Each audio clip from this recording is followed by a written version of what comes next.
honestly surprised we haven't seen a ton of Raster here today. The character just, in my opinion, looks so good. Just hasn't been able to show off all that stuff. It's funny, I've only ran into like one Raster online. He's definitely the least common character I've seen. So it is certainly interesting. I think maybe, maybe it's something we'll see as the game progresses a little bit more. But enough about Raster. We have a match in front of us where this isn't a button check, right? Okay, no, we're going in. We're definitely just using a lot of like, all right, I'm moving all the way on the other side of the stage from you. Always got to check. Fire capsule vibes. Yep. I wonder if the first of all, I'm surprised that the pop was even allowed to attach onto Claren in the no fun zone. But the fact, I wonder if it would have still like activated a hitbox while in that sphere. Either way, good awareness on the part of Halite to throw Ooda out of there. A very experienced Claren main who is looking like they're actually vibing with the character this time and starting to put in some work. First Claren we're seeing today, and so far, like the steady type of playstyle that I'm used to seeing. Oh, yeah, I'm wondering how the no fun zone interacts with some of Fleet's like throws and stuff. Like, can Fleet even forward throw or back throw in the no fun zone? Like, what happens? I have no idea. Well, I'm sure we'll have a chance to find out eventually. But right now, the up air does find the stock and refreshes a little bit of that charge. Now getting even more damage. I love that tech chase, finding even more off that nair, setting up with the pop, but unfortunately not able to get a huge follow-up as a down smash. I mean, it's fire capital though, so we got some time. Oh, never mind. A little bit of an unfortunate DI on that back air, and still moving on to the next one. Trying to jab out a little bit with the down tilt as well. The roll in, the weight off the down throw, perfect timing there from Halite. There's something that I've only really been seeing Cherry explore a ton when it comes to Fleet. The up B edge cancels in order to take her floaty movement and turn it into burst movement. Yeah, and, okay. I like that.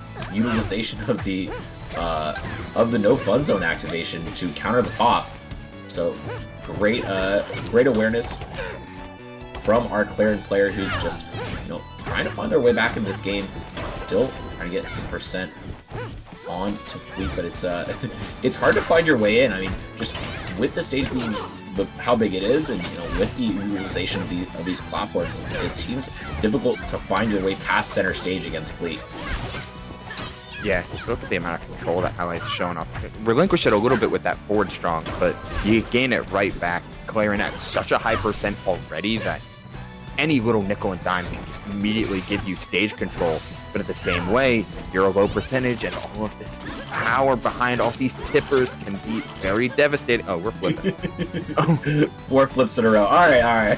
Fire capital moment. We're chilling. Eventually, they decide to go back in, and now Ooda's still getting good percent on it. Honestly, like it still feels like finally getting a big hit, but it still feels like Fleet is struggling to kill a little bit without. It seems like they're having a difficult time finding edge guards because Claren's just like not going to that part of the stage. Oh, as I say that, a downer almost sends them to the depths. This is a difficult spot for Ooda to be in. He needs to find the stock, and they do so. Forward air into up strong. What a way to get it done. Yeah, the Dacus was so smooth on the part of Ooda. Instantaneously evening this game up, finishing the comeback they started in the second stock. And we've got an even game here, one that's slowly getting less and less even. I love the startup of the side B immediately. You're avoiding every possible path that down air can hit you. Just one of those could spell your demise. Yeah, I mean, great utilization there. And now, though, it's still great movement from Halite, but it's being found, it's being tracked down by the sword. Another up air does it with that tipper. Love that setup on the platform, and Fire Capital's top right, looking like a huge threat to the Claren. Yeah, every single time that it seemed like Ooda was in a dangerous spot, in a little bit of a shaky situation, we're retreating to the top platform.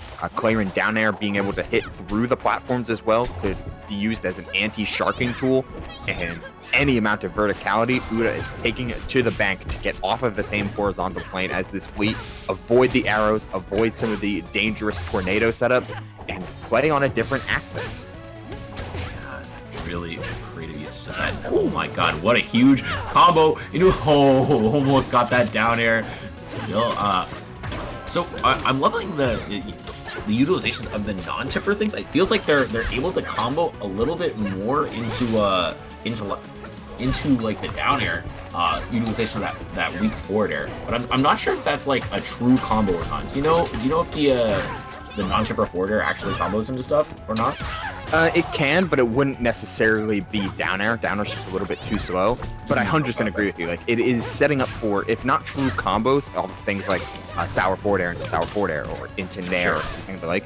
It's been like amazing for strings and setups, and particularly I've been seeing Ooda utilize sour down air as an extender, which has been like really, really interesting to watch. Though it is Halite with the lead. After some amazing utilization of her own resources, finds the stock that Ooda not far behind after an amazing start. This is some good rivals. Holy oh man, they are moving right now. Just every single situation and utilization of the pop tries to get the dash attack, and just using that flip back, shooting the arrow, trying to catch Halite recovering, but now Ooda is up smash, another one, a third up strong. Oh, it's so much damage already on Ooda. Cannot find their way out of the corner. Another, finally an up B to get out of there, but it just feels like the amount of suffocating damage has been so much. But now's the time for Ooda to get a string going. Just a couple hits, but keeping the pressure on, trying to utilize these platforms to find your way in, but it's so difficult on this fleet. Oh, parry attempted on the tornado, but it is just a little bit off on the timing. It's rough though, because we saw the parry come out from Halite, anticipating Ooda would get the timing right. So Ooda got hit and Halite just parried for nothing. But the stock gets dropped as well.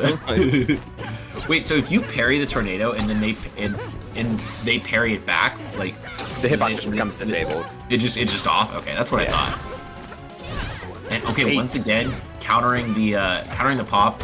It's really good, because even this no fun zone, even though it's like not on stage, you can't down air there. Like you can't set up the main kill option you have off stage against Ooda. So good usage of that. Just creating some space, but it might not be enough. Special pummel tries to get a couple charges back, and oh no, it's so hard to find your way in on this fleet. But the up air into another one gets it done. Same way as the last game. We're finding ourselves in the last stock situation in there.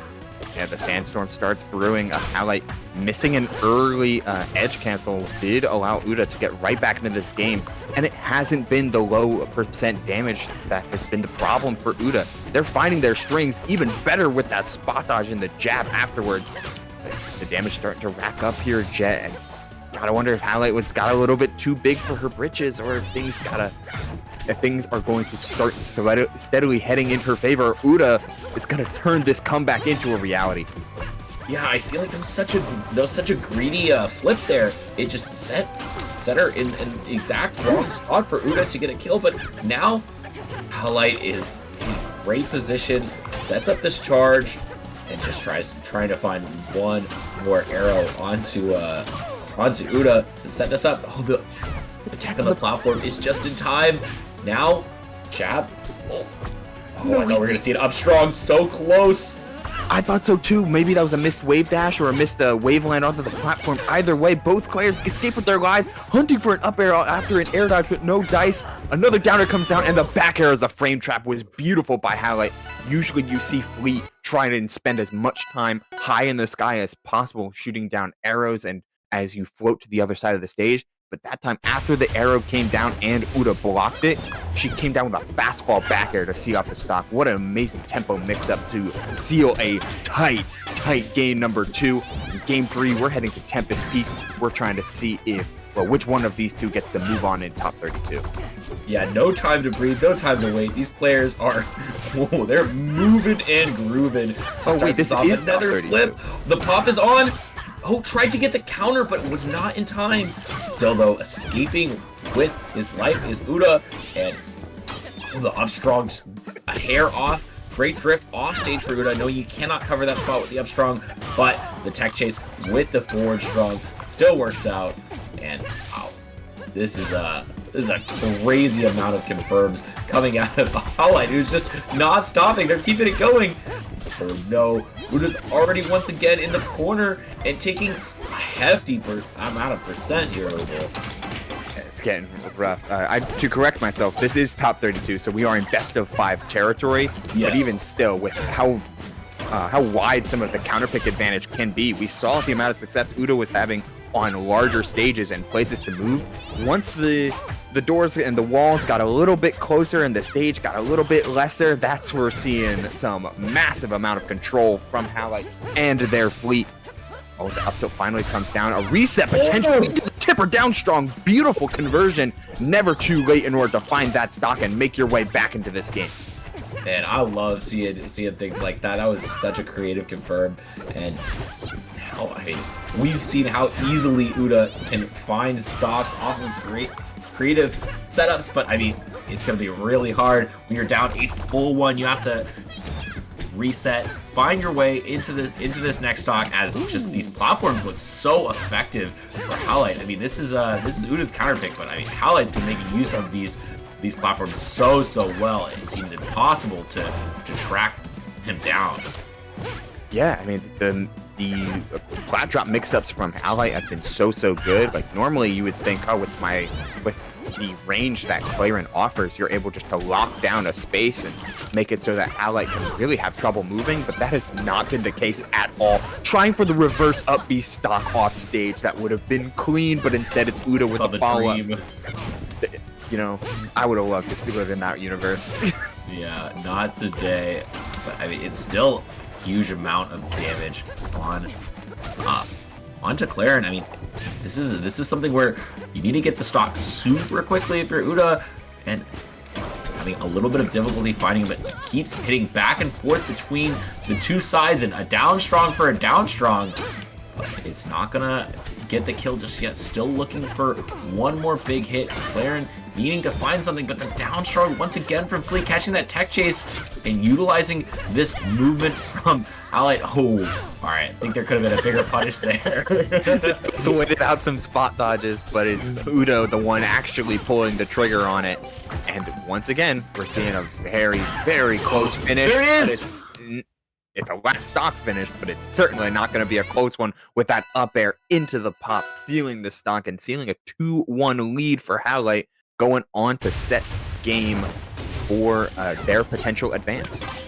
Yeah, that great way to get the stock. The pop though on the other side transfers over to Fleet, and Ooda utilizing it for himself. But I mean, it's still just a big positional advantage for Fleet, catching all the techs on these platforms and catching you shielding too. Cannot be sitting there too long, or Halite's coming for you, coming with these hands. Yeah, she's like moving with just a lot of anticipation, fully aware of what all of these arrows and the extra movement is allowing her to do. Edge cancel into B reverse arrow charge, by the way. So, you know. Casually. It's just like normal things you do every day.